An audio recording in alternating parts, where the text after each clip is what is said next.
The meeting is now live. Okay, thank you very much.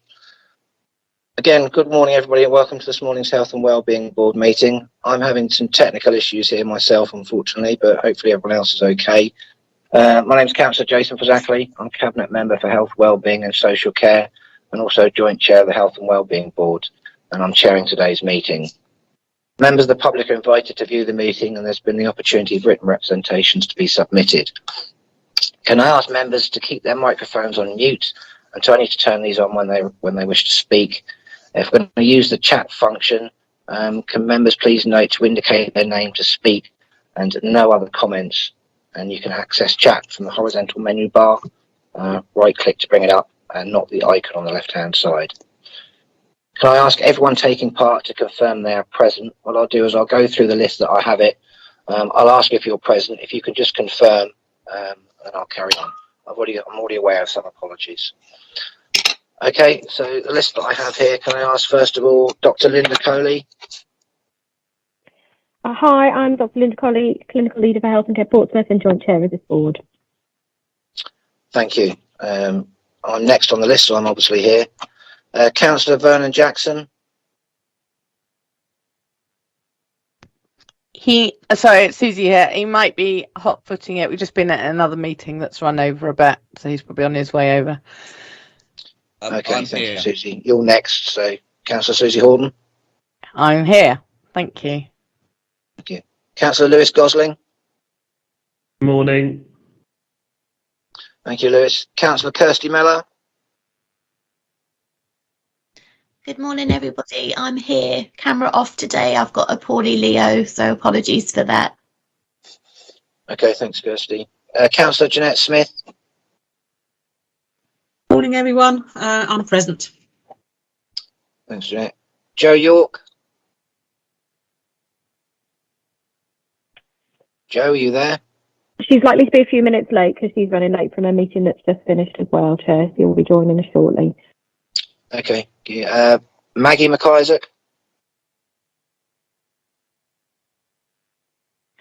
Chair, Councillor Joe York usually represents Maggie on the board. Okay. Shouldn't be here. Helen Atkinson? I'm present. Thank you, Chair. Thanks, Helen. Diane Sherlock? Hello, Chair. I am present. I'm CEO of Age UK Portsmouth and one of the representatives for the voluntary sector. Thank you. Thank you, Diane. Susanna Rosenberg? Yes, I'm here, Chief Operating Officer for Solent NHS Trust. Thank you. Jackie Powell? Good morning. I'm here, a lay member for Portsmouth CCG. Thank you. Thank you, Jackie. Last few, Superintendent Claire Jenkins. Morning, everybody. Yeah, Claire Jenkins, District Commander for Portsmouth Police. Thank you. Roger Batterbury. Thank you, Chair. I'm Roger Batterbury, Chairperson at Health Watch Portsmouth. Thank you, Roger. Gordon Blund, sorry. Gordon, are you there? Okay, he's not here. Francis Mullen.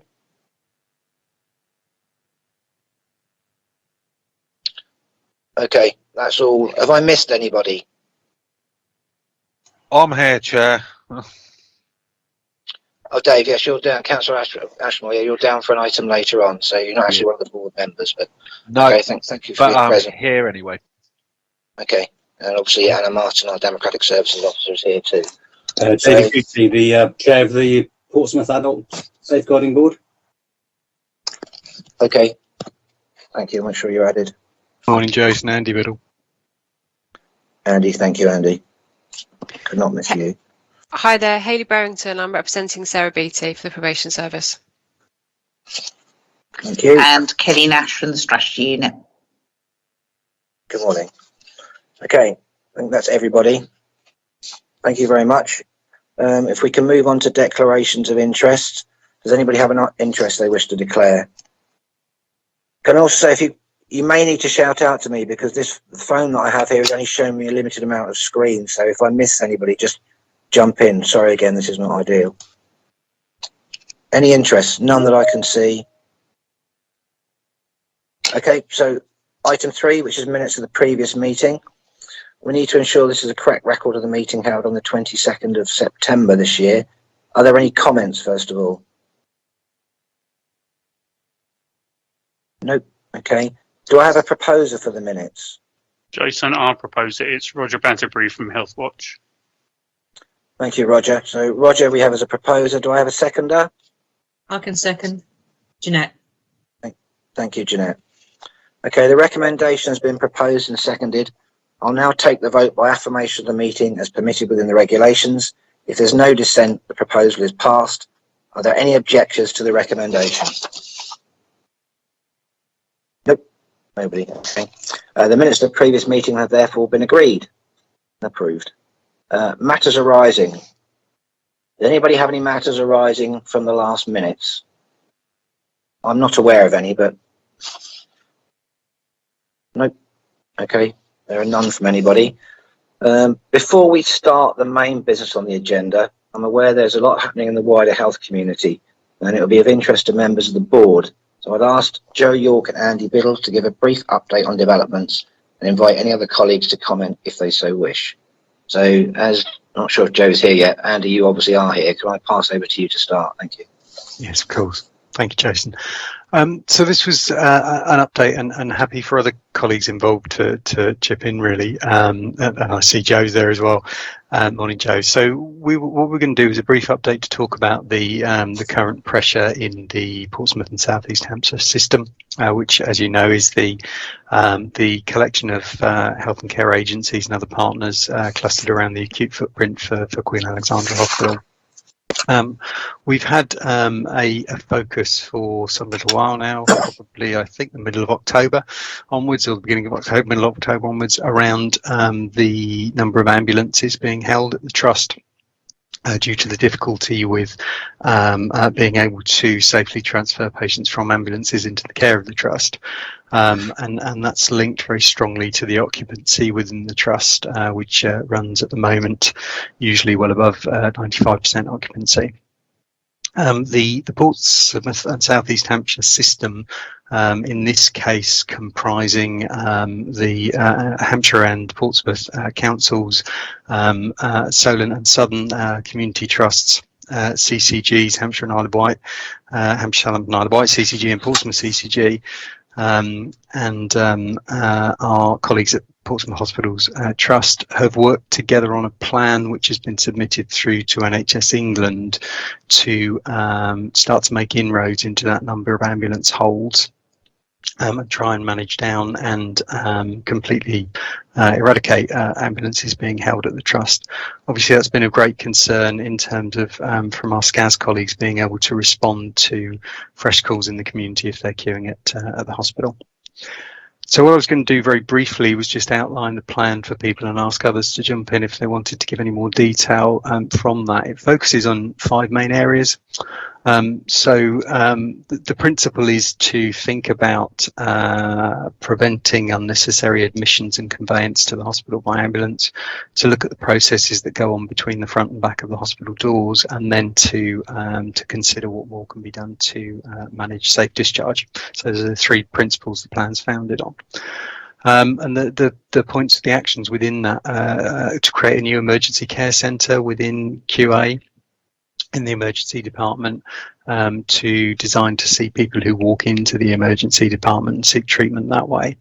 And this is up to 60 people per day, started mid-November, and frees up a seated area in the emergency department majors area to be used as a surge area for the ED, and that increases their capacity by 12 spaces. In addition to that, there's a modular ward being planned, which is currently scheduled to be open in mid-December at the site to further increase the capacity in the emergency department.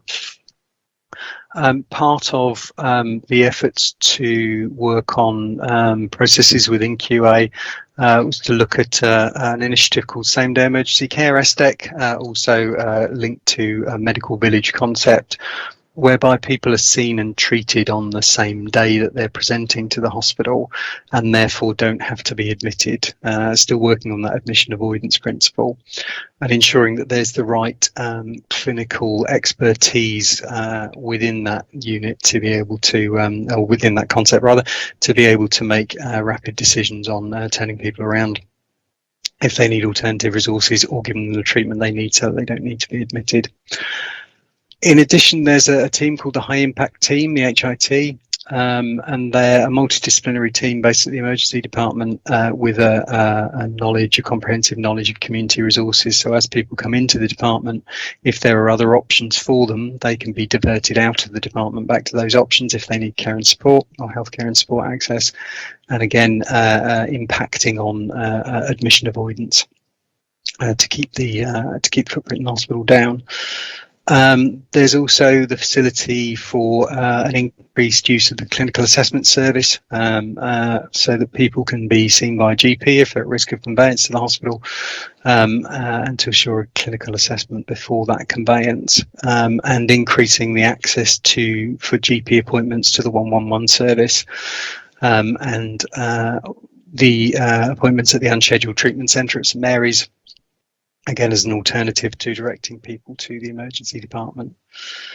And then in terms of discharge and working at the back door of the hospital, increasing discharge to assessed beds within the community, both through Solent NHS Trust and through the City Council in terms of units that we already run and operate, to increase beds available to discharge people in a more timely way from the back door.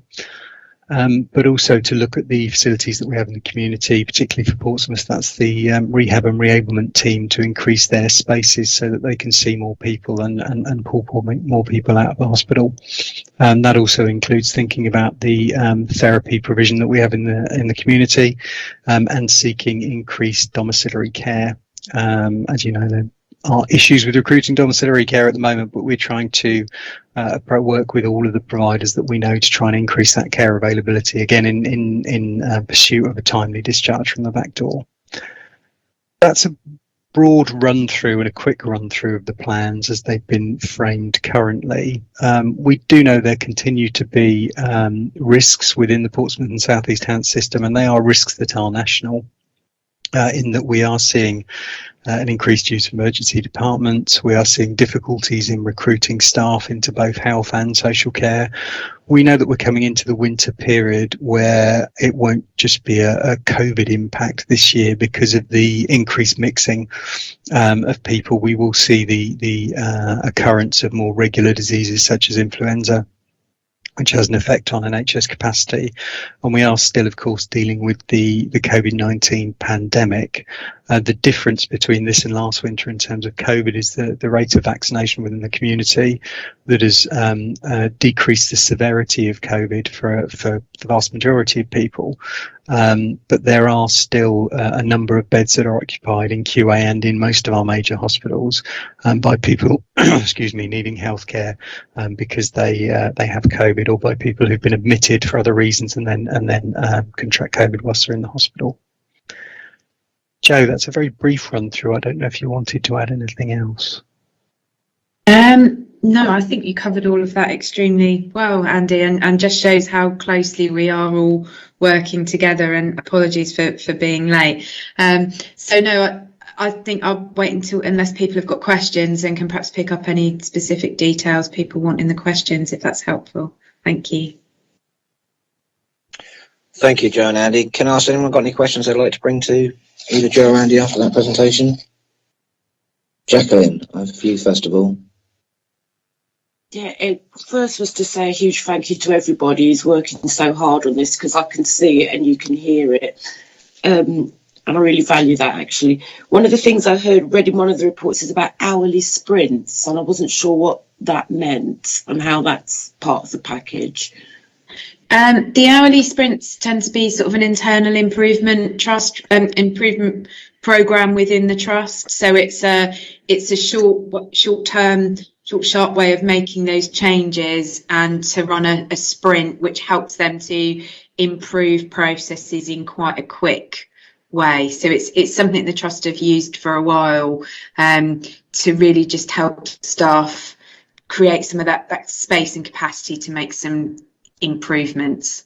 And particularly when they've got flow issues, it can be really helpful to move things through more quickly. That's the idea of the sprint approach. Okay, and has it been proven to be helpful as part of this bigger package? Yeah. That'll do me though. Thank you, Joe. Okay, thank you, Joe and Jacqueline. Councillor Smith, I have you next. Yeah, thank you. How does this, what you've just described, fit in with a Better Care Fund plan? And is there extra pressure on funding to change the plan to the way that it needs to be done now? Because budgets is coming up, and I'm concerned that money-wise we can't afford it anyway. Okay, so that's quite a tricky question. So in terms of risk to the council budgets, I don't think there are any additional risks to the council budgets. Andy will sort of correct me if I'm wrong, but that is my understanding.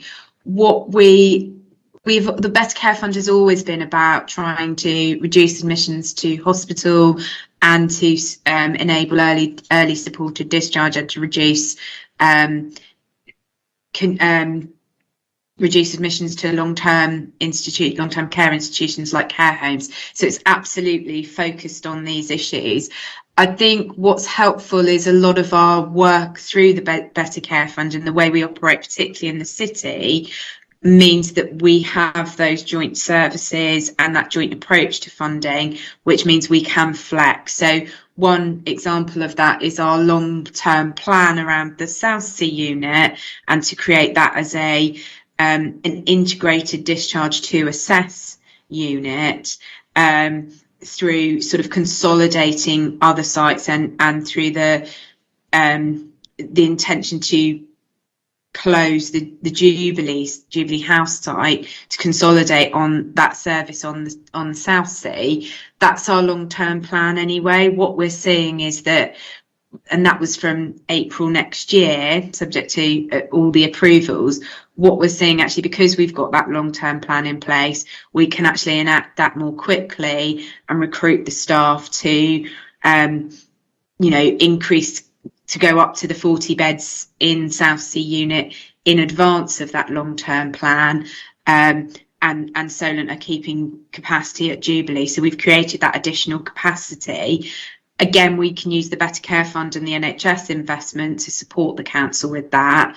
And there's no very limited financial risk to the council in doing that. So that's one example very practically of how we're speeding up our existing plan and using that the additional funding through the hospital discharge fund to do that. So there's no financial risk to the council. Okay, thank you. Andy, I don't know if you wanted to add anything to that. I was just, in fact, you answered it in the last bit because you said the hospital discharge fund. That was the only thing I was going to add. So you'll be aware, Jeanette, we have the hospital discharge fund confirmed with us until the 31st of March next calendar year. So it won't currently be in the new financial year. And so that's enabled the CCG and the City Council to have some detailed negotiations on occasion, but to have some negotiations about how we manage at-risk funding and work together to try and to be part of this wider plan and bring those plans forward. So that was the only thing I was going to mention. Okay, thank you both. I don't have anybody else that's indicated to speak unless I've missed anybody. Speak out now if you wish to say. Okay, there is no one else. So Joe and Andy, thanks for the verbal update. Much appreciated. Can I ask we move on now to item 4, which is the local engagement board update. That's pages 9 to 12 of the agenda. And we have Kelly Nash, Corporate Performance Manager, presenting that report. Kelly, over to you. Thank you, Chair. So this is a very brief item and is the usual report that brings to this board the activity of the local outbreak engagement board, which is a subgroup of this board set up to oversee the COVID response locally. And summarises the activity since the last meeting that's taken place in that board. So the two probably key points of note since the last time that we met is that firstly, the local outbreak engagement board have now agreed a new local outbreak management plan for Portsmouth. That was signed off in the September meeting and takes account of the autumn winter plan and the most up-to-date contain framework. So that's been set out for the area, and that sets out our local response in respect of things like test, trace and isolate, and also vaccination programmes. So it brings all the information together in one place. Of note also is that at the last meeting the board did discuss the findings of the recent Joint Select Committee report on lessons learned from COVID response so far nationally, and that was at the request of Health Watch, so we did consider that. And I think we had helpful discussion around there, which sort of flushed out that the local response has very much been a case of balancing that national policy framework against where we feel there's a particular local intervention that would be useful, and including things like very targeted vaccination programs. So there's a bit of a discussion around that, and I think that was really helpful. So not a lot else to say really. It was agreed the board would continue to meet on a monthly basis while we're in this period of response, and that's really, really helpful. And I know that there are other members of the board here today who may well have comments, so I don't think anything additional to say in terms of the information. This report is brought as an information report just to keep the Health and Wellbeing Board updated of activity. As I say, others on this board may want to comment. Thank you. Thank you, Kelly. Does anybody else wish to comment or any questions on the report? No. Okay. As it is only an information report, we don't need any formal recommendation to it. So just thank you for that, Kelly. Moving swiftly on, Kelly, it's you again. Health and Wellbeing Strategy, pages 13 to 36 of the report, and also Matt, if Matt's present, but I can't see him. Yeah, thank you, Chair. I think actually maybe Helen might have a couple of words to say in introduction, and then I think Matt will take us through a presentation. Okay. Helen?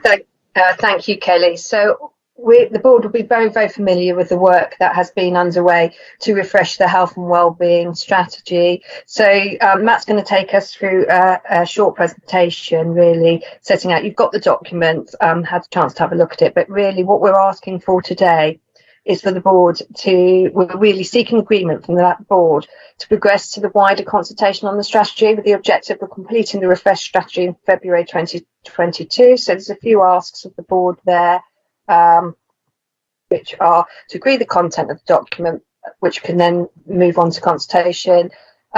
We do want to discuss and agree the board level leads for each of the priorities. If we don't complete that today, we will obviously work between now and final publication on that. But anybody that's we're always looking for keen volunteers from board members to be champions for each of the areas. Obviously to support the recommendations from the Chief Medical Officer's recent report into health outcomes in coastal communities, which listed Portsmouth as one of the areas for local action, agree the process for the consultation, and finally agree the final document when it comes back in February. And with that in mind, I'm going to pass over to Matt, who's going to do a presentation. Thank you. Thank you, Helen. Thank you, Chair. So Matt Gummerson, I'm the strategic lead for intelligence in the public health team in Portsmouth. Presenting the strategy here, but I should say very much this is a team effort by a number of people who've contributed both to the development of the strategy and running workshops and working on the document itself. So I'm very grateful for all the support of all of those who've contributed to get us to this stage. So I'm going to take you through 3 slides, but really they just summarise what's in both the report and the draft strategy that you've all got copies of. So some of it will be quite small in terms of the wording on the screen, but all the wording is in the documents that hopefully you've got in front of you and had a chance to read already. If you give me 1 second, I'm just going to turn my camera off to save bandwidth. Hopefully the slides should be on screen for you now. As Helen said, the recommendations that we'll go through, we'll pick up again at the end, so I'll run through the content and hopefully that'll get us to the point where we're able to agree the recommendations. If you've got questions, I'd be grateful if we take them at the end. So the background, just to make sure everyone's kind of on the same page, because we've been doing this for a while, as Helen said. You started looking as a board at this in early 2020 in terms of understanding what might be driving a number of areas where Portsmouth performs relatively poorly, what we call the causes of the causes. What are those things that underpin those poor outcomes? And you agreed as a board that you wanted to focus on really shifting the curve on those issues. So taking a slightly different approach and a longer term approach to the strategy. We looked at this again in July this year, in light of the pandemic and the things that have changed over the preceding 12 months, and you agreed 5 underlying causes: poverty, education attainment, housing, air quality and active travel, and positive relationships. And we then ran a series of workshops during the autumn to develop the detail that then is set out in the strategy that you've got as an appendix. And then so we're back asking for approval for the consultation. The next slide is just a reminder, it appears in the document, just a reminder that the health wellbeing strategy is very much part of that wider ecosystem of integrated activity around health and care, and also our wider partnerships, so including community safety and the Children's Trust Plan.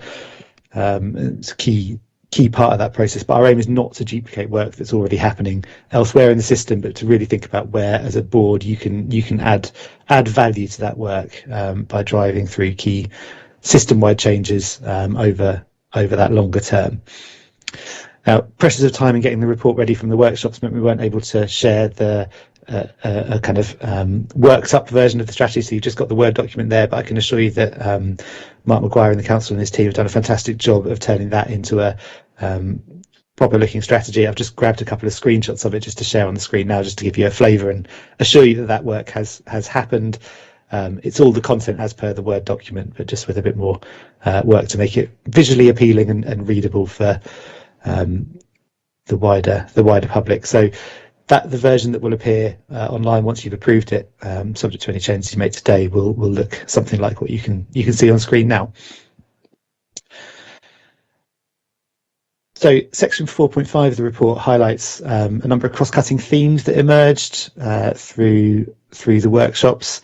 They are picked up in the specifics of activity around each of those pieces of work, but they came up in common in pretty much all of the workshops, and we felt they were worth drawing out as cross-cutting themes. And what we're suggesting is there's something that you may want to revisit as a board in future meetings and think whether there's additional work as a system that we need to be looking at. So community development came out in all of the workshops. The key, and I know we've highlighted it in the strategy, this needs to be about working with local people, local groups, empowering our communities to prevent the need to use public services, as well as changing how public services are delivered.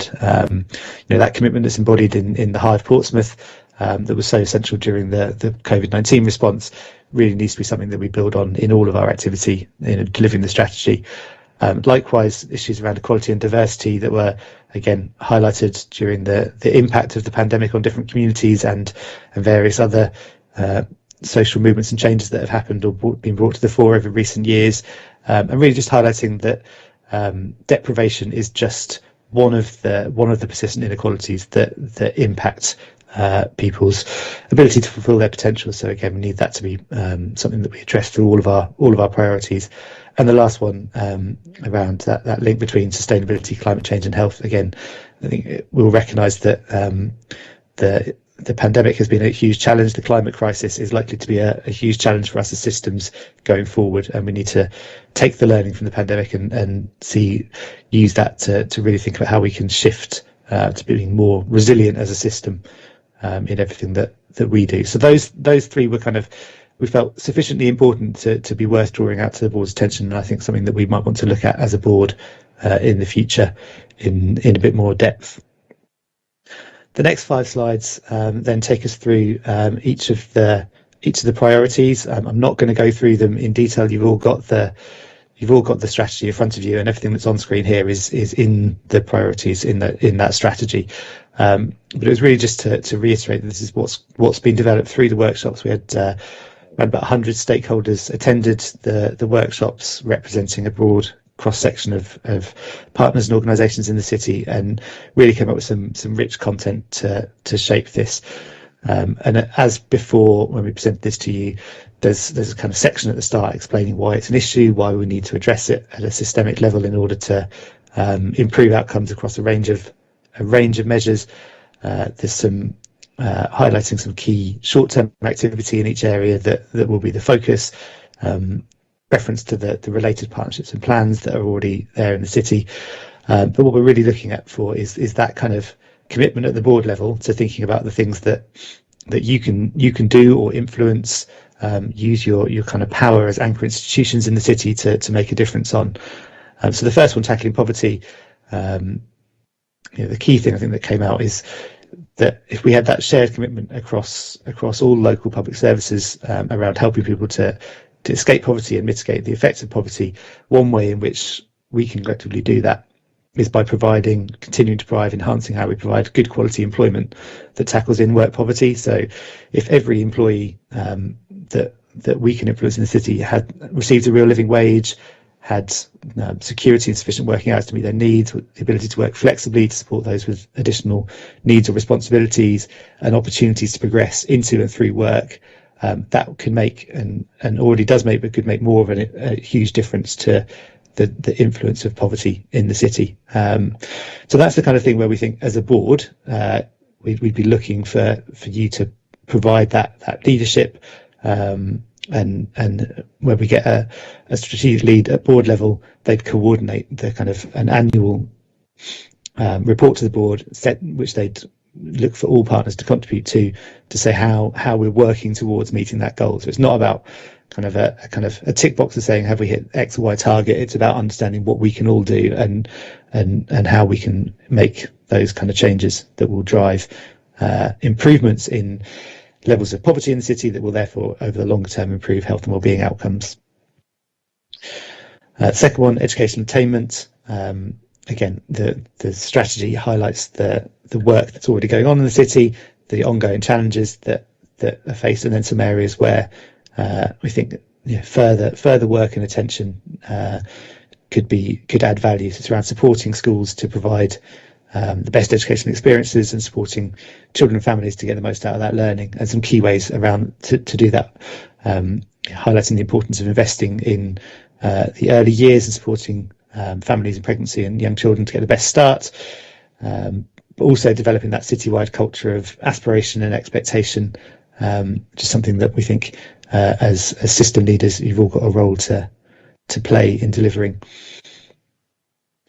Positive relationships. We had a really engaged and interesting workshop around this, and there was a real buy-in across the city to the idea of growing what we call relational capital, so people's kind of ability to engage and have positive outcomes through the relationships that they have, and the importance of restorative approaches in addressing that. So really looking for a kind of a board level commitment, if you like, to making Portsmouth a restorative city and adopting restorative approaches in a number of ways, building on fantastic work that's already going on.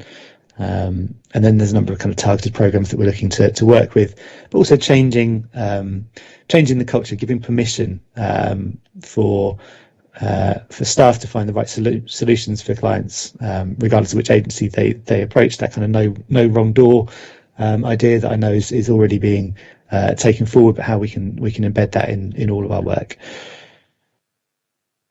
The work on housing, which was highlighted by yourselves as an area that you wanted to include in the strategy, and at the time I think we were all keen to really understand what the role of the board can be in relation to issues like this, and the workshop was really good in taking forward some of those issues. It is still a challenge because some of the issues are long-standing, so we set out in there the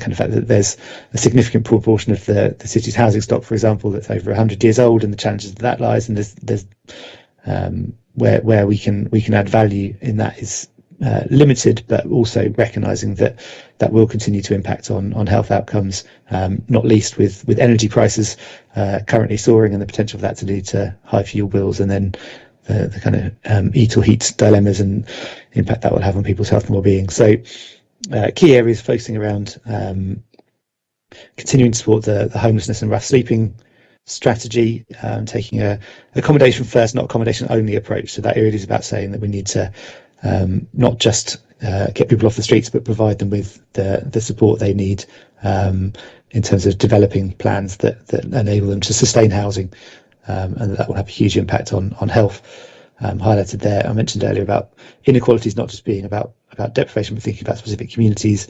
Our homeless population die on average 30 years younger than the rest of the population, and that's an outcome that we all need, I think, to focus on addressing in any way we can. But also then working on how we can develop models of housing that suit people at different stages in their lives and reflect their needs. And I think there's support for the board can offer in terms of helping the system to understand the future needs that people may have, and how we can all work to get people thinking about those needs and working out how to meet those needs in advance rather than when they become a challenge. And lastly, active travel and air quality. Again, I don't think I need to highlight to the board, but the impact of poor air quality on premature deaths, the impact of obesity on a range of health outcomes, and the fact that we still have, it says in there, only 5% of trips in Portsmouth are cycled, and only 18%, so less than 1 in 5 of total kilometres travelled in the city were walked, which, given the positive impact walking can have on people's health and well-being, and the nature of our compact and flat city largely, I think is something that we can certainly look to improve. So the focus really there is ensuring that we as a board, you as service providers, think about whether your services are reducing air pollution and whether you're promoting active travel in all ways. And also going back to that question around equalities, are there areas where you need to provide additional support for those who experience greater barriers to taking up those kind of opportunities?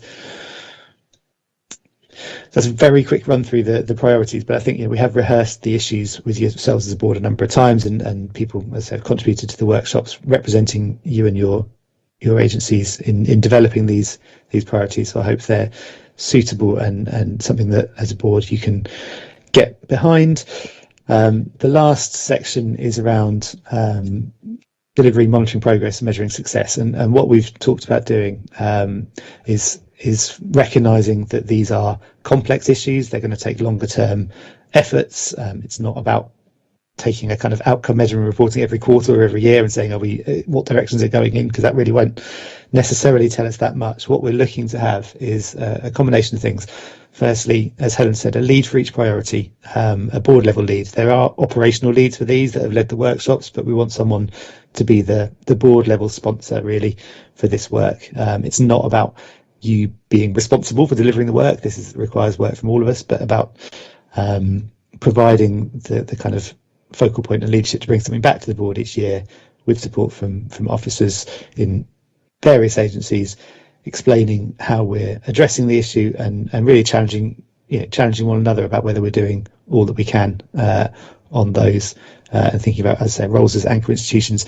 I just pulled out on the right hand side a quote there from Toby Lewis, who's I think led integrated care systems elsewhere, did a really interesting blog on the King's Fund recently around the role of anchors and anchor institutions that I thought really resonated in terms of what we're looking to do. It's a different way of working. It's not about how you allocate budgets to meet a specific target. It's about your role as leaders, backing what's already in the community, the action that's already out there that just needs that profile, that energy, that additional facilitation that big organisations and leadership teams can provide in terms of connecting the community and doing something different. So I just thought it was a kind of good way of expressing what it is that we're hoping to achieve. The second thing we want to explore is an idea called principles focused evaluation. So it's about taking the kind of calls to action that we've set out in the strategy, turning them into principles. So this is saying we will do this, which I think ties in with the work you previously looked at this board, which we used to kind of loosely refer to as the sort of Wigan deal approach, which is around that kind of social contract. We will do this. We expect people to do that. And then, it's about saying, are we meeting those principles rather than have we delivered X or Y within the last 3 months? And then lastly, the ONS Health Index, which I haven't talked about here, but it is in the strategy because it's something we've talked about before at the board, provides that kind of objective framework for taking an annual long-term look about whether the collective efforts we're leading as a board, you're leading as a board, are addressing the overall health of the city.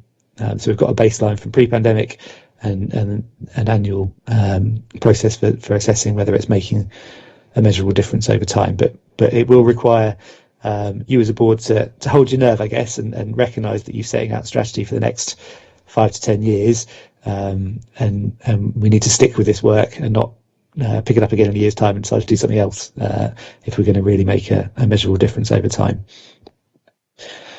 So I've talked a lot, gone through a lot of things. Hopefully, I've covered all of those things, with the exception of, and I do apologise, in the background slide, said at the bottom, that section right at the bottom of this slide, that there will be obviously further research needed, new things that emerge, one of which that we've highlighted is the recent Chief Medical Officer report on the health of coastal communities, again looking for the board to support that strategy and its suggestion for further research into the health needs of coastal communities. I think something that we'd all recognise is required. So I'm going to stop there and say happy to take questions on any of that, but hope that we can, after discussion, agree the recommendations as set out in the report and on screen now. Yeah, hi, thank you, Helen, and particularly Matt, for that detailed explanation there. It's obviously important for us as a board to take the lead, and I think the presence of the people here today is a sign of our commitment to that. And the recommendations in the report are obviously furthering those aims. Before I ask for a vote on the recommendations, can I ask for any comments or questions? I've got Councillor Smith and then Councillor Horton so far. So, Jeanette, over to you. Yeah, it's more of a comment, really. I think it's an excellent strategy, and it pulls together everything that I'd want to see in a strategy moving forward, especially for the Health and Wellbeing Board, and then it incorporates the city vision and everything else. So it is a really comprehensive strategy. But I do have a worry, and the worry is, and I'm only speaking for the City Council here, I can't speak for NHS or anybody else, but we need to have high level buy-in to this to move it forward. If we don't get that buy-in, it will just wither on the vine and be like any other strategy that we've ever done, which is then sort of shelved. So I would like some commitment from the administration, but also the chief exec, to that this is a plan that we are going to move forward on and incorporate all the other plans to make sure that we are doing things differently, and that does mean a culture change. And we haven't been successful in that in the last 23 years I've been involved with the council. So hopefully this will kickstart that into that culture change. Sorry, I'm a bit grumpy. No, don't worry, Jeanette. Thank you for that comment, and we'll come back on that. I have lots of other hands going up now. I'm also having some IT people here bringing in a temporary laptop, so I may come online in a second. But in the meantime, Councillor Horton, over to you. Thank you, Jason. And actually, I'm really glad I'm following Jeanette, because I am sympathetic with her. But actually, I've got a little bit of optimism, Jeanette. So one of the things I wanted to pick up on was particularly this speaks to the bit about ways of working and principles focus, because I agree with Jeanette. So many strategies I have been involved in over the years, not just in Portsmouth City Council, but in organisations, seem to become separated from the day-to-day and the actual experience of people in them for all defendable reasons, but it's about how do we bring this in so it becomes at the core of our day-to-day working. So we're not doing something in a project-like way, but we're actually doing it because that is the ethos that we work in. And I particularly wanted to focus on the restorative and relational practice, because when I first got involved with the council, I was told that we had aspirations to be a restorative city, and I still think that that is there, and obviously it's coming up in this strategy. I just want to give you a heartwarming example. I went to a school yesterday that's really, really not bought into this. They live it. They've made their whole philosophy of education has changed, and they use restorative practice and relational based approaches to everything. And I went in the school a few years ago and I went back yesterday, and it is really transformational. But I'm going to give you one anecdote, which is what I think demonstrates this strategy into practice. There was a young lad there yesterday who talked about being excluded from another school because he had a short fuse, that's his words, he had a short fuse, and that he'd got himself into a cycle of being in trouble in school, which meant he was in trouble at home, which meant he was more angry, which meant he was in more trouble at school, and that what had happened at his school was through relational and restorative conversations he'd managed to break that cycle. That's life changing, and that will give that child all of the tools that they need to have a healthier life, and we know that. And so when I was listening to the presentation, I was feeling a little bit what Jeanette was saying. It's like, how can we make sure that this happens? And I think anecdotes like that are really important. And my final point on this is what I think shifted that school and can shift cultures is our examination of language. The children, the young people that we met yesterday, and they weren't all handpicked because we could pick our own as we went round. What I noticed was their command of language around making themselves safe and healthy. So I'm sorry that was quite an extended example, but it was very good timing, because we don't want this to be a strategy that we refer back to at an annual point. We want it to be embedded, and I think we can do that with small changes if people are committed. Thank you. Thank you, Susie. Don't apologise about your contribution. Always delightful to hear your voice. Jacqueline, you're next. Just really wanted to support the other two speakers in what they're saying in making this a living, breathing thing. And I think this is a great document. I really like it. I would like to see it embedded. My observation probably is a little less heartwarming, is around that we're being 113th out of 149 in terms of children's social and emotional mental health. And that's just a bit of a sobering thought. And it also, I found it heartwarming, Susie, what you were saying. My experience as a young person's counsellor, is especially around attainment, is that sometimes they're trying so hard within the schools. It seems to me that the young people are not motivated by the pressure, but it can be counterproductive. So that relational stuff seems very, very important, as I speak to quite a few young people that are absolutely immobilised by the pressure to attain and the pressure to be at school. So I just think we need a little bit of awareness. And that led me on to things like, I'd like us to be a city that looks at lifelong learning, because another thing that comes out is young people's thoughts. If they haven't got it by age 15, they're stuffed. That's it, their life over. And the thought that there is actually lifelong learning that we encourage in the city seems really important and should be part of, I think, this package. So I think, and given the depth and sort of the response to all of this, I was surprised that the survey is over quite a short period of time. You've got over Christmas and just into the new year, which I don't know if that's enough time to get the kind of quality of survey response that we'd like. That was it from me. Thank you. Thanks, Jacqueline. That's a valid point, actually, I think, about the survey time, whether we can look at changing that, and maybe someone can come in and give me some advice as to whether we can extend the time somewhat. We'll come back to that at the end. I've got Joe York down next. Joe? Yeah, thank you.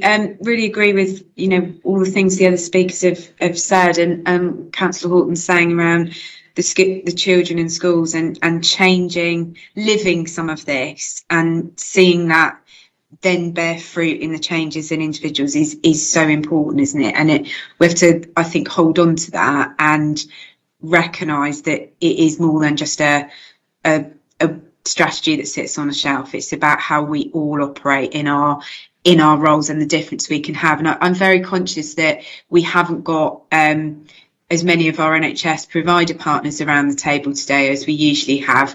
That, I think, is because of the pressure that we're seeing at QA, and so is understandable. But I think this strategy is so important to getting us out of that position, and sometimes I guess it's hard to see the link between the two, but actually it is about the causes of the causes and tackling poverty and thinking and working with the NHS and the NHS as an employer, and it is a big employer in the city and nationally, how it's not just about providing care to people and offering care. There is more probably that we should be doing to look at, have we got workforce strategies that can tackle poverty and that enable young people from the surrounding areas into work in the NHS, and are we doing enough around that? And again, things like the air quality, we talk a lot about ambulance conveyances, how we deliver care can impact on the environment as well, but also are we looking at that? So I do think there's something that this is so important, it's so embedded and will impact on the health of residents in the city, that we really need to be committing to that with our NHS provider partners, and for them to think about how they can operate as employers, as those anchor institutions into the city. Again, I think probably picking up on Jackie's point around the consultation and the survey, is there enough time at what is always a traditionally really busy time for the NHS over the winter?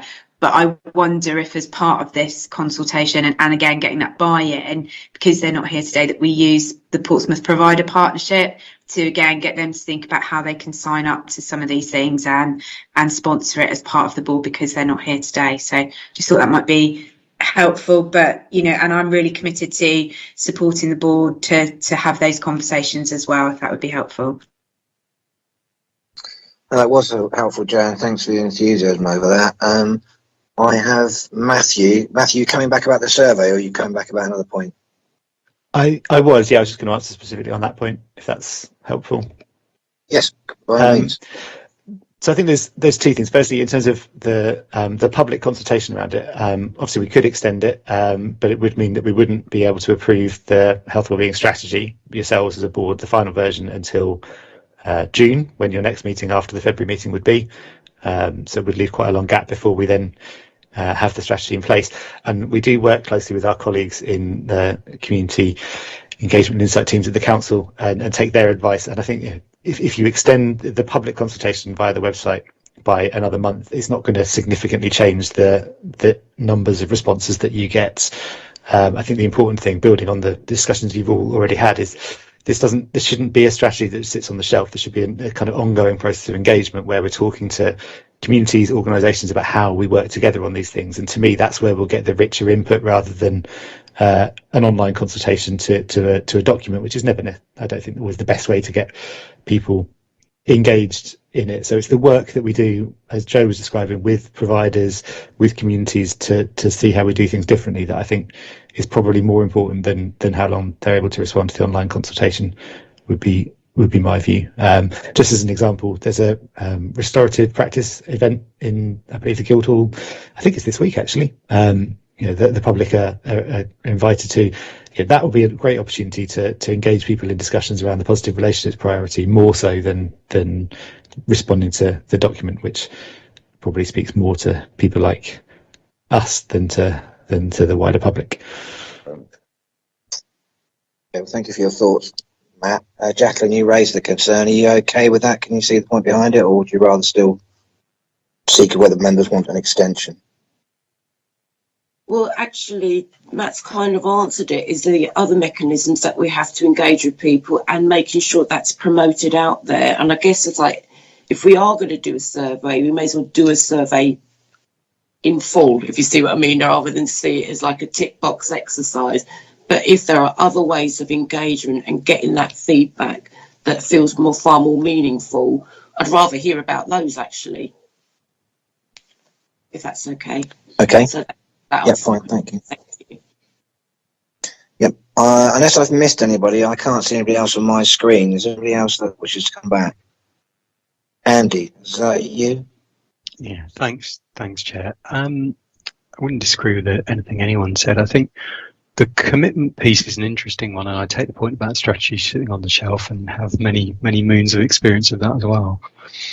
I guess if we don't really have a lot of choice, I think, and I'll be a bit parochial from a health and care perspective, if we don't change the relationship that we have with our health and care services, then our health and care services will be completely overwhelmed, I think. If we look at the numbers that we see around, taking just one thing like obesity, and linking it to the active travel stuff that Matt was talking about, you know, the limited amount of folk that are walking in a fairly compact city, we know the damage that does to people, to their long-term health and to their long-term independence.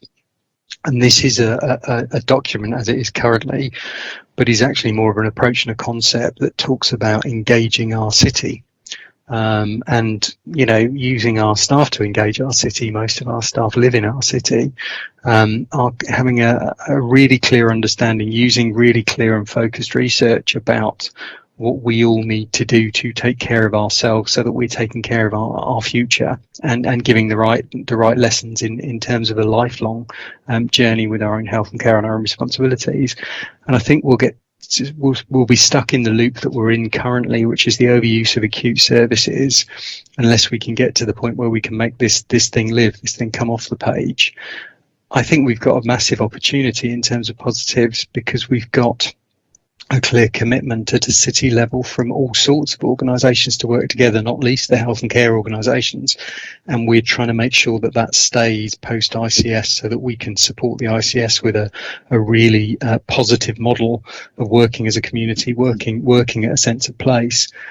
And I guess the last couple of points, I think so much of what we do as public institutions fits in with this.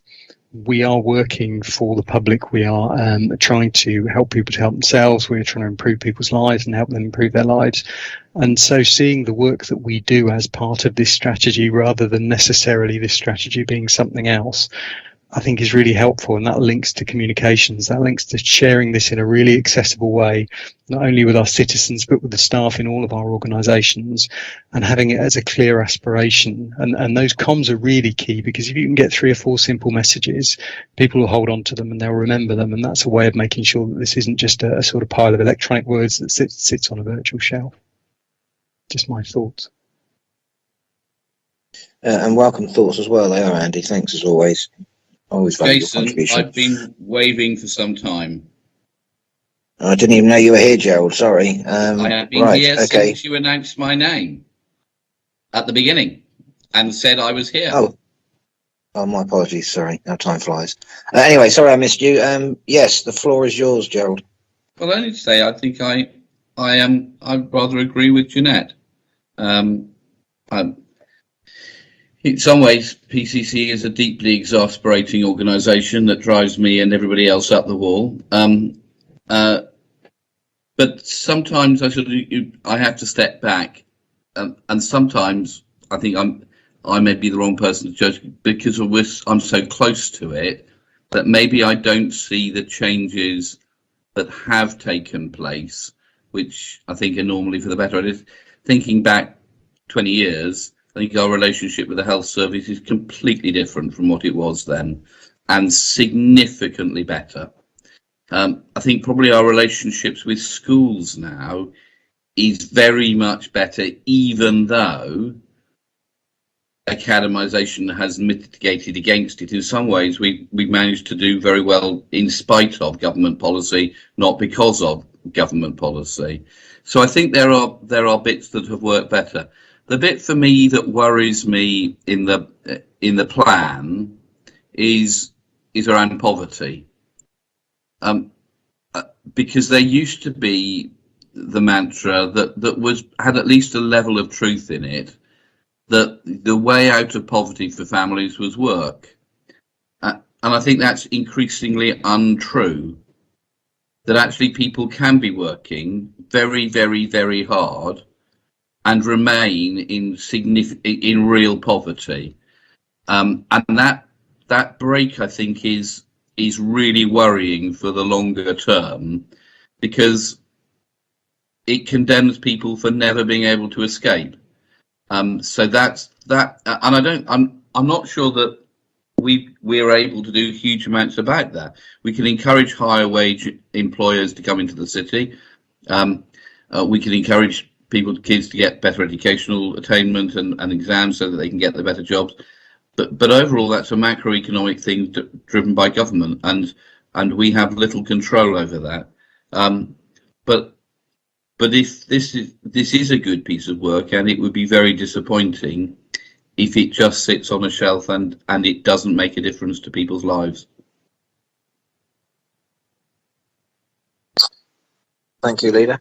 Chair, thank you for noticing me. Actually, to correct you, you weren't here when I first called your name, so don't try and trip me up. You were, No, you were I a few did. minutes late, I believe. Because Susie said straight after me when you called her that Gerald will be was coming in for the next meeting, and I wasn't there when you called the beginning of my name, but definitely the end of it. Look, this is not a council meeting. Can we get on with Indeed, it? you're right. That's correct. Okay, have I missed anybody else? Any other speakers? Not that I can see. So, okay, we've got 5. The recommendations are in effect 5 bullet points. I think you can all see them there. I think basically the expressions that we've given so far show we're pretty united over this one. Can I just ask all those that are in favour, or maybe easy to say, is anybody actually against the recommendations? So, okay, well, there's no one actually disagreeing with them. Just to confirm, we're happy to accept those. Quick thumbs up. Is that okay? Right, fine. Thank you, everybody. That report is done. If we can now move on to item 6, which is the Portsmouth Adult Safeguarding Board Annual Review, pages 37 to 60. And David, I believe you're presenting this one. Thank you, Chair. I think you've had the annual report for the board and a short statement about our new strategy. I'd like to offer you the thought, in the sense that the work of the Adult Safeguarding Board in Portsmouth is a subset, obviously, of the health and wellbeing strategy that you've just had sight of. And I'd like to kind of suggest, in a sense, that the board, the Portsmouth Safeguarding Adult Board, is potentially one of the vehicles through which some of the work of that strategy might become a reality. And I entirely take the point that Councillor Horton suggested about making that strategy a real working piece, if you like, in terms of the city. The Adult Safeguarding Board has been pretty busy over the last year, certainly in terms of coping with the pandemic, like everyone else, and had to adjust in a number of ways to the implications of the pandemic, not least of which was bringing a number of safeguarding specialists together in a weekly huddle in order to ensure that safeguarding work was undertaken. And we certainly shared through our website a number of pieces of advice to staff and volunteers around safeguarding.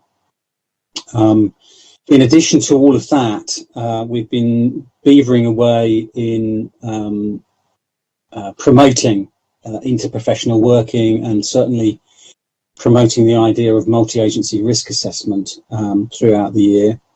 We've taken part in a series of workshops on safer or safeguarding vulnerable dependent drinkers, which has been a really interesting process. The board's had around about 20 adult safeguarding review referrals, not all of which have resulted in adult safeguarding reviews. But interestingly, we are still working on 4 key cases, one of which in fact is going to be published today on our website, in respect of the death of a young woman who we've called by initials YL. So you might want to have a look at that later on. And we are also engaged in a thematic review of the deaths of a number of people who were homeless in the city during the first year of the pandemic. And if I might, Chair, offer a challenge to the board, really, in respect of restorative practice. And I'm being deliberately challenging here, because in a sense, I think being restorative with children is relatively easy. Maybe the real measure of whether or not the city becomes a restorative city is when we can do that with homeless people, or people who are drug users or substance misusers, because they're much more difficult to forgive in some senses.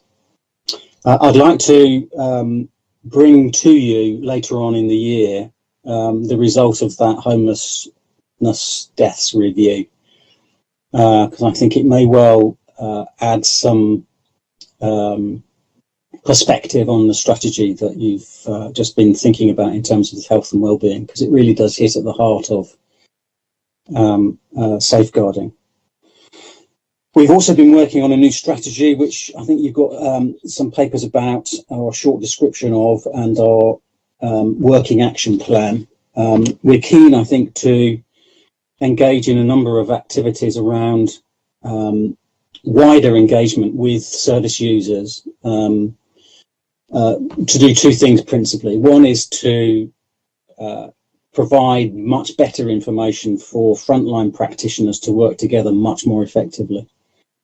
And to do the right things in terms of promoting positive relations and connectedness that I think, again, is in the strategy, the health and wellbeing strategy. We are really keen to engage frontline practitioners in that activity, but also a wider group of service users, using the intelligence from that engagement, but also to try to encourage more people in the city to be involved in the safeguarding of adults at risk. It isn't something, I don't think, that any particular place can just simply rely on its statutory services to do. We need a much wider group of people involved in that process. So we've set up a subcommittee, a subgroup of the board in order to drive that work, and I hope in the coming months to be able to report back to you on the fruit from that labour, if you like. We also want to concentrate some of that activity on what we might call some of the forgotten adults at risk, certainly those who are homeless, substance misusing adults, dependent drinkers, and so on and so forth. We've been already championing the work of those young adults who are transitioning from children's services of one kind or another into adulthood, because we know that those transition points are moments of risk for a number of those young people. And we're looking to try to reshape the way in which the board works so that we can be much more user focused. And we've been trialling a number of ways in which, as a board, we can do that. So I offer you our annual report. I offer you the strategy that we've set out. It's an interim strategy and an interim plan, which we're going to evaluate in the next 12 months and work on from there on. I would like to invite you to make more use of the Safeguarding Adult Board in the city and to see it more centrally located in the health and wellbeing strategy. I think we can be of assistance in the wider context, and I would look forward to hearing from the board about the ways in which you think, as a Safeguarding Adult Board, we can do more things. So if there are imperatives that you think we should be engaged in, I would be really keen to hear them. David, thank you very much for that. And just personally from myself, I'd certainly like to pick up a bit more with you on this one. So maybe we can get together at some point, and I'll get my secretary to contact you. Is that okay? But thank you. Thanks for that. Anybody else, colleagues, who wants to come back and make a comment in regards to David's report? Linda? Thank you, Chair. It struck me the Making Safeguarding Personal case study about Charles in the report was just really powerful. I think a lot of people don't want help sometimes because they think we're going to do to them. And I think it's really important that we get the message out that we're there to help and support them in their wishes. And I think we'd get better engagement, especially with homeless, drug and alcohol abusers. They may not wish to stop their drug and alcohol use, but it's how we can make it safe while they do so. So yeah, really struck by that. And I think we need to focus on that more. Yeah, fair point. Thank you, Linda. Diane.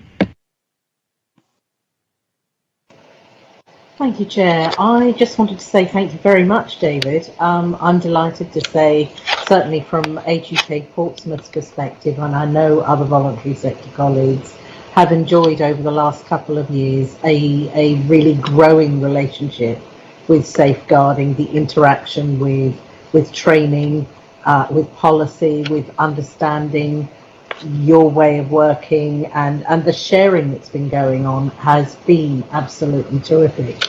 And I'm actually quite excited to see the groups you're planning to set up and the involvement, and I would hope very much that if not all of us, then certainly at least the voluntary sector are very much involved with that, because the relationship is without doubt going from strength to strength. So thank you very much. Thank you. Thank you, Diane. Jacqueline. It's just to echo what Diane said. I think in terms of having those explorative conversations and what Linda said, embedding them in all of our services seems really important. And the voluntary sector, in terms of support that it might give for those with substance misuse or alcohol dependency or emotional crisis or emotional illness, the voluntary sector, the likes of counselling, the likes of Age UK are often there to provide that level of support that will make engaging with statutory services either not necessary or easier. So that was my comment there. You're welcome. Okay, thank you. I have no other indications of people wishing to speak. The report basically is for us to note. So can I say once again, thank you, David, for taking time to present that. Thank you for preparing the report. I look forward to speaking to you personally at some point. But I think on behalf of us all, thank you for that. Sorry. As you can see, I'm now back online thanks to the eventual IT support from PCC. Can we move on to item 7, which is the Safer Portsmouth Partnership, presented by Councillor Dave Ashmore and Sam Graves. Over to both of you.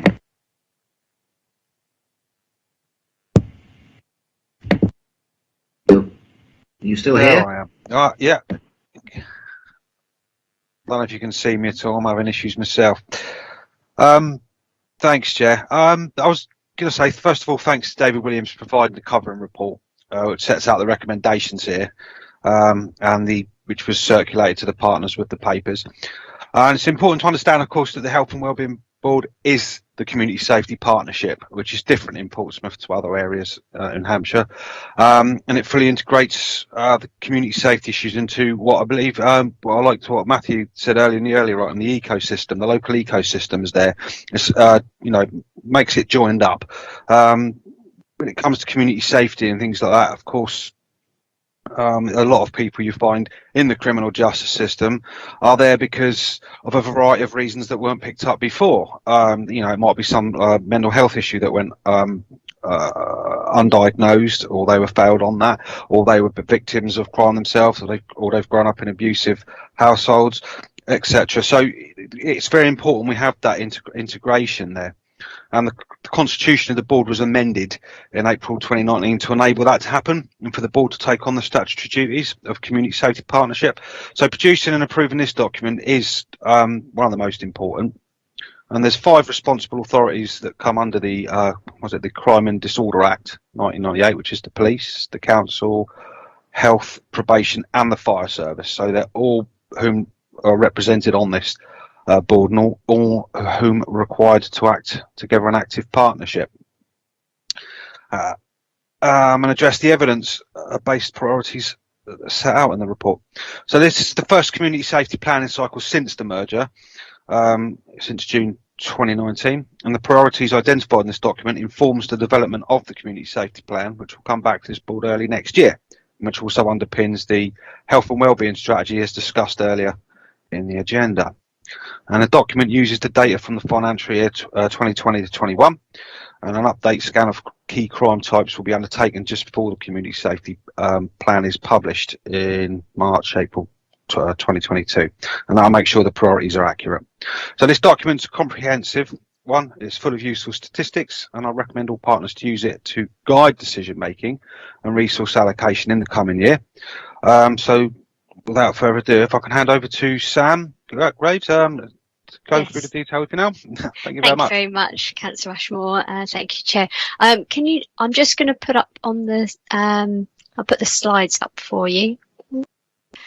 Can you let me know if you can see them? Yes. Yep. Brilliant. Okay. Some of you will have already read either the draft of the exec summary or the draft of the full strategic assessment. And in that case, you'll be familiar with the fact that it is a very large document. It's about 100 pages. So this presentation is really just going to give a very brief overview of the strategic assessment. And really, I'm just going to tell you a little bit about why we do a strategic assessment and what one is. I'll include some impacts of the pandemic. As Councillor Ashmore said, I'll be giving you a brief summary of the main crime trends, and I'll also talk for a little bit about some of the recommended priorities for community safety. The strategic assessment process and the document itself are both statutory requirements for community safety partnerships, which is, as Councillor Ashmore said, is now a function of the Health and Wellbeing Board. We do the strategic assessments annually, and this strategic assessment was for 2021. The document itself is fully referenced. It brings together and summarises key research and analysis for crime, antisocial behaviour, reoffending, and also substance misuse, because historically the Community Safety Partnership also included the Drug Action Team. Uses data from a variety of sources, because a lot of data sources do have some limitations, and by using as many as we can, we try and mitigate those limitations. It considers how we in Portsmouth compare to other similar areas and to the national picture, and it looks at what happened compared to the previous strategic assessment, but also where data allows, we go back and look at long-term trends, 5 and even 10 years sometimes. The analysis in this document enables us to make informed decisions about what might be behind some of the trends. It identifies gaps in our knowledge, and it picks up the issues that are causing concern, so makes recommendations for local community safety priorities. The pandemic and the response to it has had a substantial impact on crime, community safety, and also the service delivery. The restrictions that were imposed during 2020 and 2021 significantly has impacted physical interactions, which has actually created fewer opportunities for some types of crime to take place, so those in public spaces. However, there's been a shift towards using online platforms for many of our needs, including working, homeschooling, shopping and socialising, which has created more opportunities for cybercrime and exploitation to take place. This assessment in particular focuses on crime and community safety, but COVID-19 has also led to increased job losses, higher unemployment and financial stress, which can have an impact on crime and community safety as well. And it's been experienced by people differently. So some people have become more part of their community, but others have experienced long periods of confinement and isolation or increased anxiety, which has led to or exacerbated poor mental health. We know that for some people, alcohol consumption has increased, and we know that drug misuse has continued unabated, and it might be some years before the extent of the consequences are actually known. This slide here just shows, don't know if you can sort of see that this line here underneath represents the crime levels per month during 2021, and we can see that actually when we were in periods of lockdown, the red bits, pinky red bits, levels of crime were much lower than previous years. When there were restrictions, it's still a little bit lower.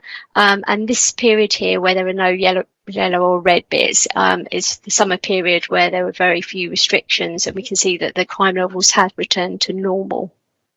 So bearing that in mind, it's not really surprising that we've seen a reduction in crime recorded by the police in Portsmouth. There was an 11% reduction, which is consistent to what's been seen nationally. There was a 13% reduction.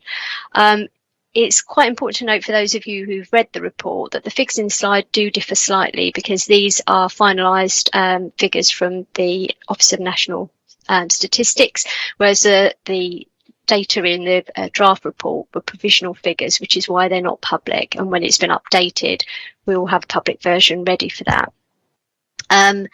despite the fact that there's been a lot of reductions in most types of crime, and that actually includes violence with injury and actually some of the more serious types of violence and many theft offences, there have been some increases in some types of crime. So stalking and harassment offences have gone up by 22%, and that relates to an increase of 483 offences. Shoplifting has up by 18%. Drug offences have increased by 10%. Robbery have increased slightly, 6%, which relates to 17 offences over the course of the year. Sexual offences have increased by 4%, and possession of a weapon offences by 3%. It is important to note, though, that these crime trends are based on police recorded crime. And so some types of crime are less likely to be reported to the police in first place. So in particular, things like domestic abuse, sexual harassment, hate crime and online crimes. So now I'll just talk a little bit about the recommended priorities. This one isn't a new one. The full strategic assessment gives a lot more detail about why these types of violence should be considered for a priority for the partnership. But very briefly, although violence resulting in injury and more serious wounding offences have reduced, some types of violence haven't, and that includes domestic abuse, violence-enabled robbery and sexual violence. We recommend that domestic abuse continues as a priority because there have been year-on-year increases in crimes and incidents reported to the police, and that's been happening year-on-year for the last decade since I've been in my role. And we've also seen an increase in repeat victims since 2016-17.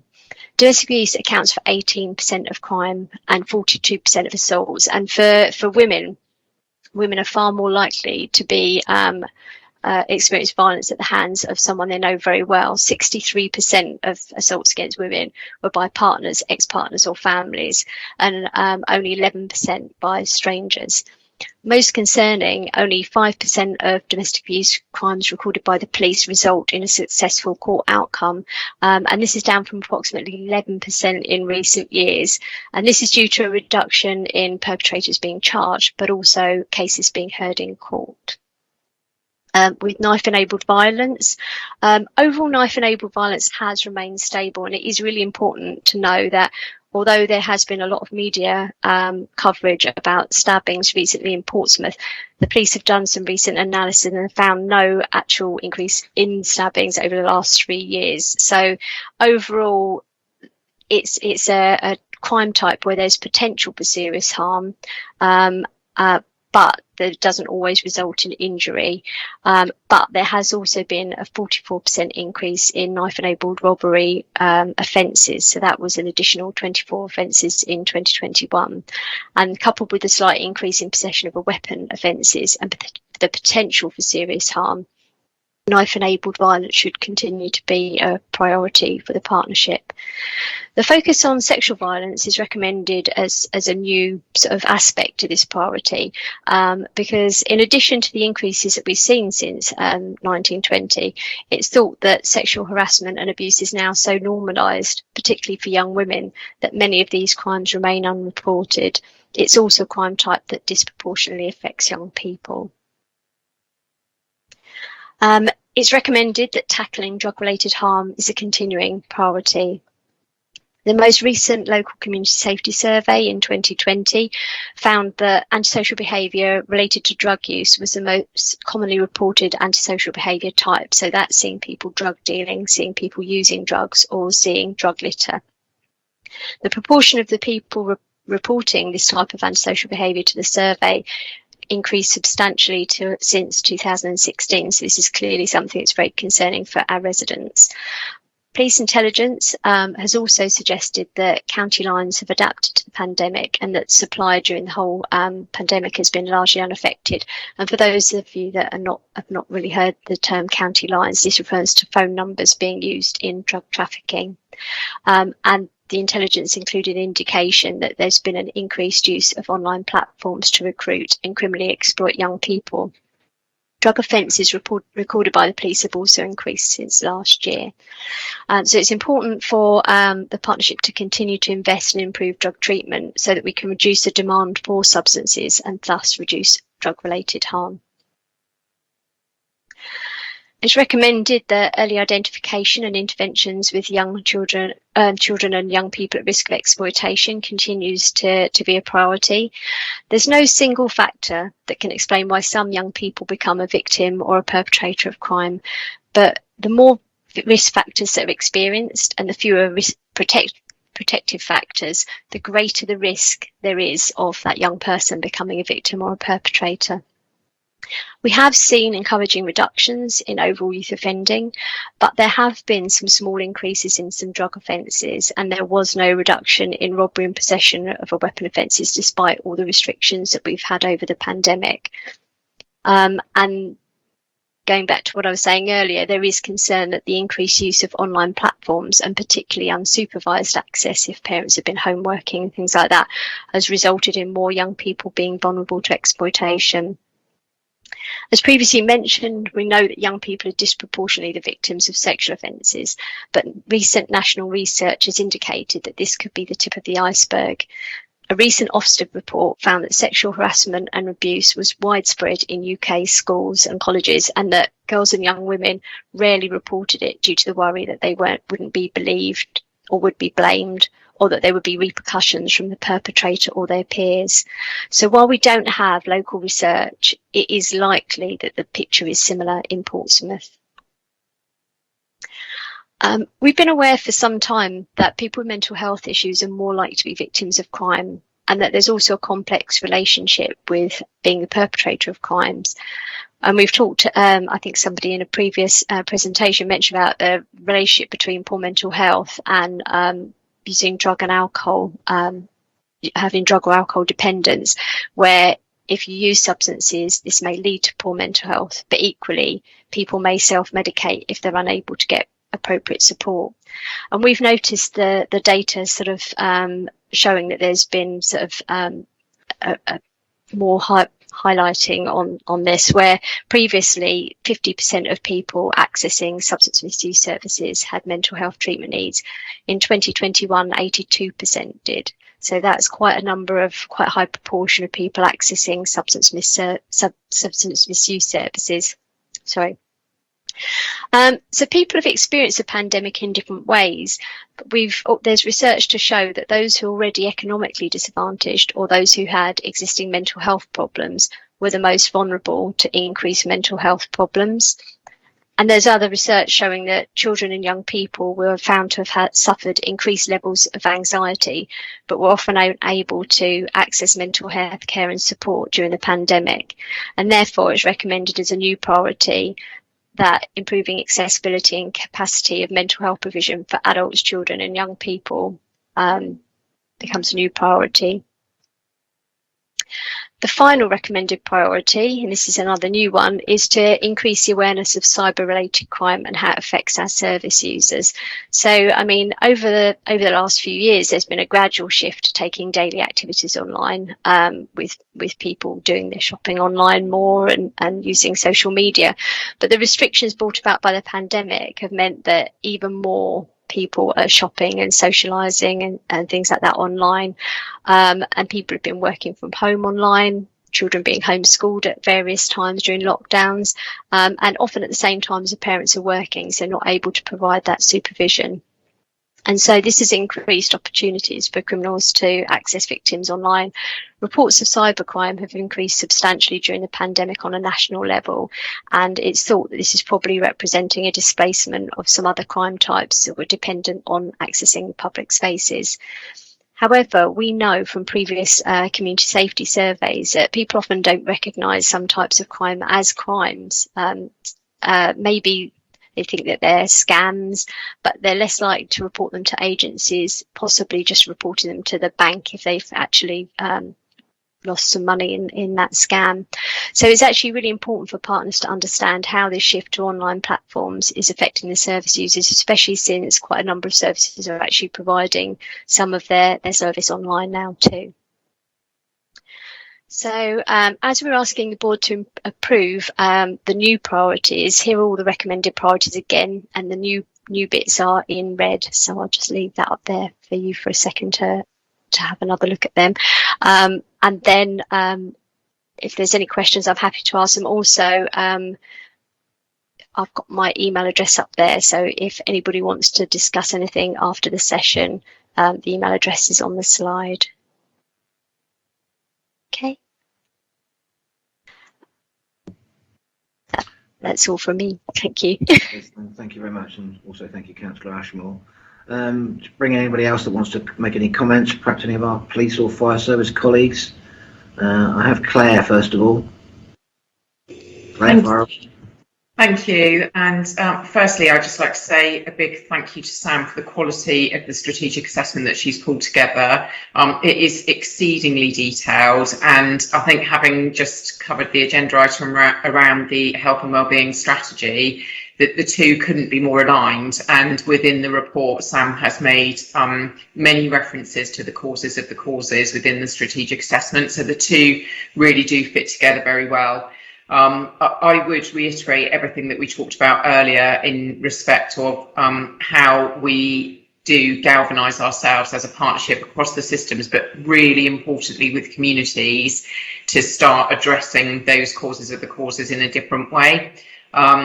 Because if we don't, we simply cannot arrest and should not arrest our way out of these problems. So, Councillor Horton, I loved your anecdote that you gave earlier around that pocket of good practice that we just need to shout about more and more.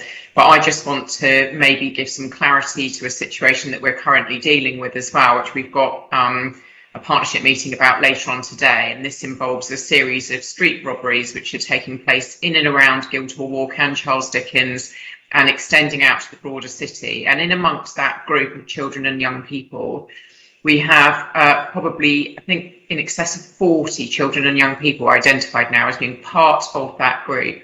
And we simply cannot and should not be arresting all of those children and young people. Yes, there is a place to bring those that are the primary offenders to justice, but what we really need to do is have that shared understanding and situational awareness of each of those children and young people, the circumstances they're living in, what's happened to them to create this sudden change in behaviour, and it is a change in behaviour, and we need to work together to put the right interventions in place. And I hope that really will bring to life why we're talking about all of these issues today. You know, there's a lot that we can do as a partnership, and I think there is a lot to celebrate here in Portsmouth as well. And what I would say is our policing priorities are completely aligned to Sam's priorities and objectives within the assessment. So you know, I think that's a great starting point, that we all have that shared priority and shared understanding of what the risks are here for our communities. So I think building on that, one of the asks from the presentation for the health and wellbeing strategy was to actually seek sponsorship, if you like, from members of this board for each of the different priority areas. So I'm not sure if that's something that we're going to come back to, Councillor, in terms of that, but I would like to volunteer to be one of the sponsors for, I think the area that for me strikes a chord with policing is around positive relationships, looking at that restorative practice, particularly as we are really trying to prevent first-time entrance into the criminal justice system, and looking at out-of-court disposals and how we can achieve better outcomes for children and young people. Sorry, I've said quite enough there, probably. No, thank you, Claire, and good to raise that point. We haven't really formulated how we're going to do that, but you've kindly volunteered, so I'm sure we're not going to turn down your enthusiasm, but we need to sort out basically how we can get that done. I don't have anybody. Oh, sorry, I have Kelly indicating at the moment. By the way, is Councillor Vernon Jackson still here? I am. Oh, you are still there, Gerald. Sorry, I need to email you separately. I am loitering. Okay, Kelly, yourself. Thank you. I'm just going to pick up Claire's point about the leads, and that's really great and helpful, and thank you. What we'll probably do is, rather than coming back to it at this meeting, is as part of the wider consultation process, we'll consult with people and come back with the nominated leads as part of the discussion when we come back in February or June or whatever we do around the consultation. But yeah, we'll pick that up offline with people. So if people want to indicate particular interest, or somewhere where maybe they don't want to pick up a whole theme leadership but have something they particularly want to contribute to it, that would be really helpful. And as I say, we'll just clarify that outside the meeting rather than revisiting it here. But thank you very much, Claire. That's incredibly helpful. Yeah, thank you, Kelly. I have Joe and then Sam. Yeah, thank you, Councillor. It was just to say really support the inclusion of the mental health and improving access and capacity in mental health provision as part of this strategy. I think it's really important, and the link is really important. It continues to be a priority within Health and Care Portsmouth anyway, and has been for a while, and we're continuing to look at how we can support and improve access to a range of mental health services, including the Positive Mind and support to those lower levels, as well as the more complex ends as well. So I just think it's a really good link to see it and included in this. So thank you. Thank you, Jo. Sam? Thanks so much for that. And I forgot to mention, but it would probably be of interest to all of you as well, that we repeat the community safety survey every 2 years. So the last one was in 2020, and all going well, we're hoping to repeat that early next year, in about sort of the fieldwork in February, March 2022. We will be sort of advertising that and putting it out there so that people can sort of let their constituents know and be aware of the work that we're doing.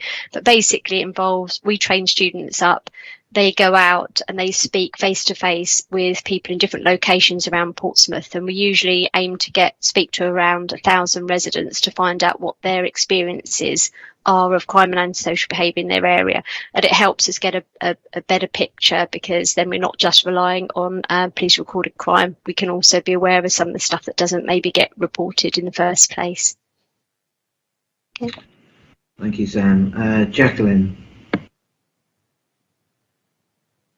I was just going to say I really like the sound of that, Sam, because one of the things that we haven't touched on in this conversation, but I'm sure it will come up, is hate crime, which seems to be, perhaps that's one of the areas that's increasing, especially, and this is really sad, since the death of George Floyd.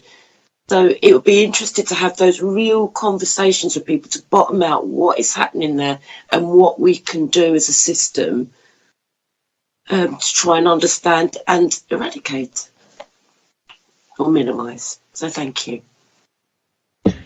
Thank you. Jo, is that a historical hand, or do you want to come back again?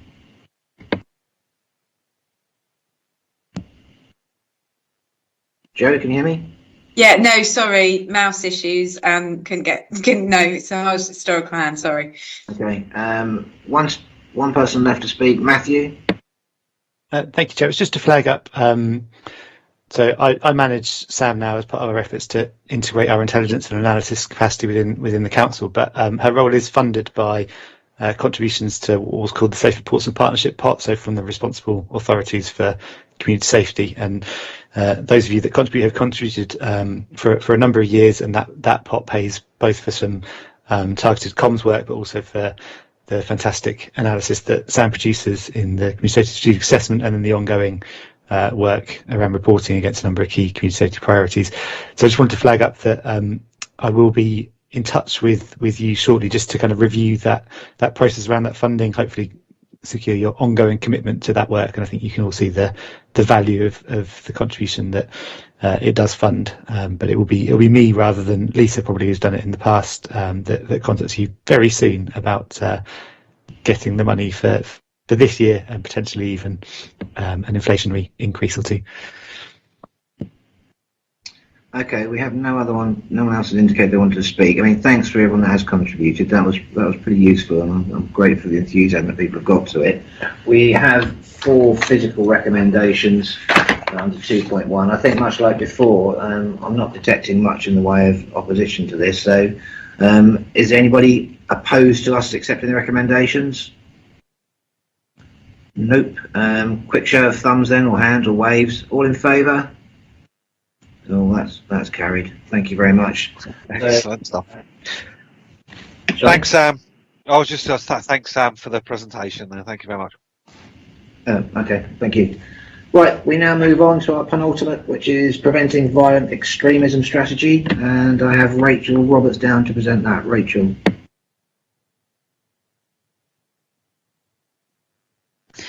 Morning. My name's Rachel Roberts. I'm Deputy Director of Adult Social Care in Portsmouth, and I also have with me Charlie Pericles, who's the Hidden Harm Coordinator, in case there are any specific questions. I'm conscious of time, so I'm not going to go through the paper that was presented in detail. It was just to pull out a couple of key things, really. It was just to kind of to kind of remind the board that the Counter-Terrorism and Security Act 2015 placed responsibilities on specified authorities, and Portsmouth City Council is one of those, in the exercise of their functions to have due regard to the need to prevent people from being drawn into terrorism. So the kind of guidance highlights kind of three areas in terms of this activity, and that's having effective leadership, strong partnership arrangements, and appropriately trained staff. There are delivery benchmarks set against this area of work that the Home Office monitors, and they're in the paper for people to view if they wish to. They're generally speaking monitored through peer reviews kind of led by the Home Office. We have, as I said, strong partnership arrangements in place. We have good attendance and good engagement at our Prevent board, and also good engagement and attendance at our channel panel, and more specific details of the role of the channel panel is included in the paper. So currently the work is delivered operationally by the Hidden Harm Coordinator and the Hidden Harm Education Officer. And the funding arrangements for those two roles are temporary. They were originally funded through the Home Office when Portsmouth was considered to be a priority area in relation to Prevent. It's not a bad thing that they lost that we lost that kind of priority status in terms of all the work that was done to reduce risk, but it meant that we lost the funding. So we were fortunate to be awarded funding through the EU to kind of deliver the Orpheus project, and there's a bit of detail in the paper regarding that. But I'm here today with just some recommendations. Now, the recommendations in the report are intended to ensure that the responsibility within the council at officer level for providing the strategic lead for carrying out the work of the Prevent duty is clear, and that future funding of the work is given appropriate consideration.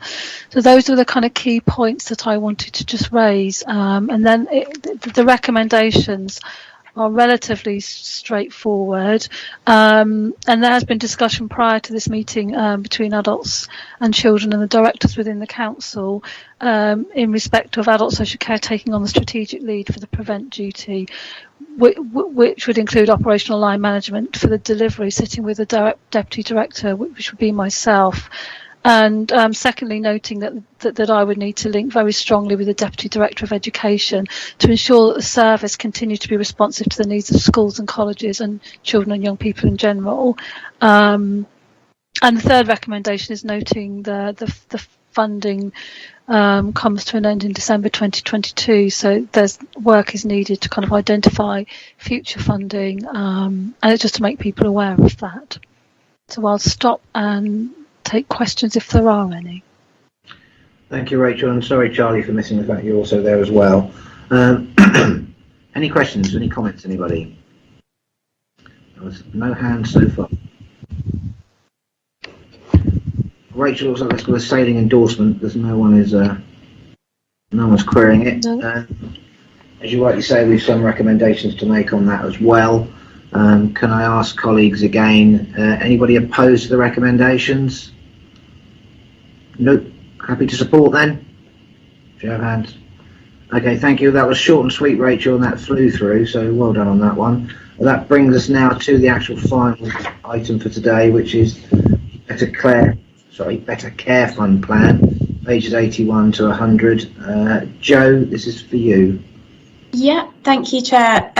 So Better Care Plan will be familiar to this board. It is very much, I think, a business as usual way of working for us in Portsmouth, between the CCG and the council. And as we sort of outlined in the first item, it's really helpful for us to have those shared plans around support community-based services that avoid admission and support discharge.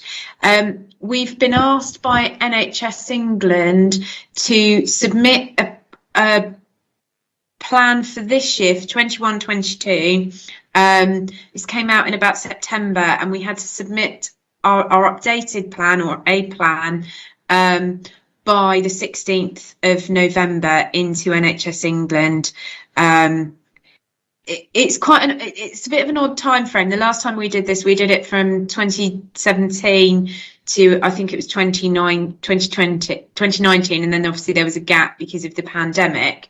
We've continued to operate on the basis of that 2017 plan, and the Better Care Fund is sort of overseen by a partnership management group between representatives from the council and the CCG. So we had kind of continued and approved our plan from the beginning of April this year, and as I said, it feeds into how we use the money in a shared way to prioritise and support those areas where we best can avoid admissions or increase discharges to hospital, and we've talked about the South Sea unit within that.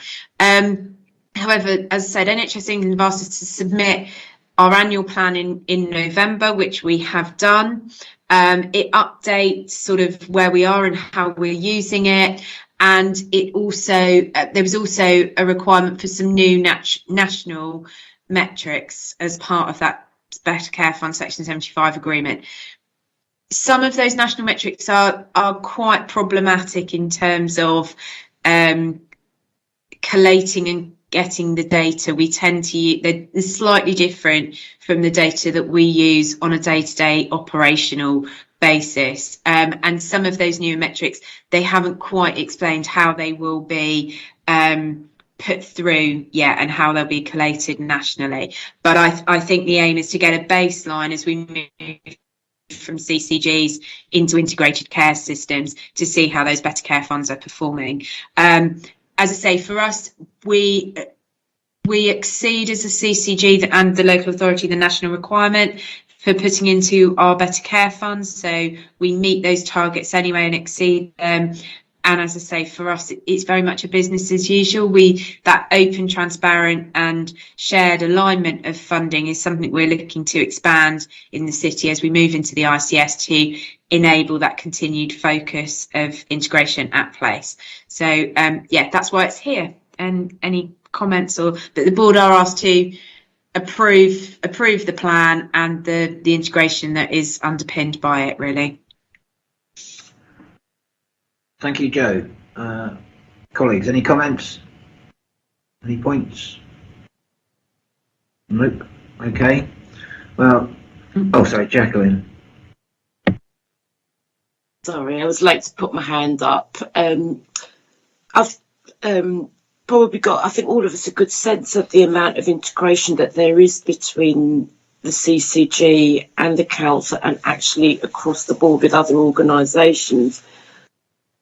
Because the Better Care Fund seems to be focused on the acute footprint, I wouldn't want us to lose sight of the other work that happens. Does that make sense? Where we are part of the early intervention work, where that is a big part of the strategy, which will fit in with what the Better Care Fund seems to be focused on. So I don't know if this captures the whole picture. But you know, things like children's don't appear in this. Oh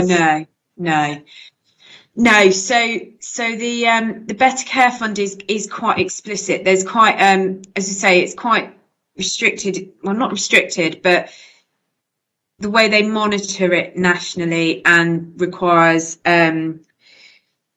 minimum contributions.